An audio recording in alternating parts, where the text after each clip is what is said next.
Bristol Community College, Mathematics with Dan Avedikian, Math 060, Topics in Developmental Mathematics, Section 2.8, Problem 2. This is Section 2.8, Problem 2. It says complete the computation, and we have 1/2 minus 1/4. So, with problems where I need to find the common denominator, I prefer to write them in the vertical format.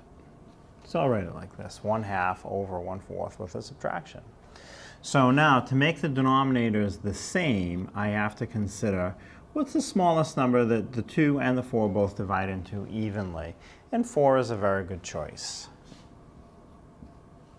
There are larger denominators that they'll both divide into evenly, like say 20, but 4 is a better choice because it's smaller.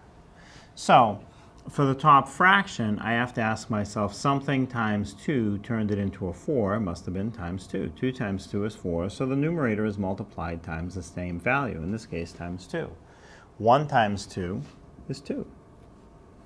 And for the bottom fraction, the denominator got to stay the same. It didn't change. It was a 4, it stayed a 4, so the top, or numerator, will also stay the same. It'll stay 1. So now that I have a common denominator of 4, the problem becomes 2 over 4 minus 1 over 4. So the denominator will stay 4, and I combine the numerators, 2 minus 1, which is 1. So the final answer is 1 over 4, or 1/4.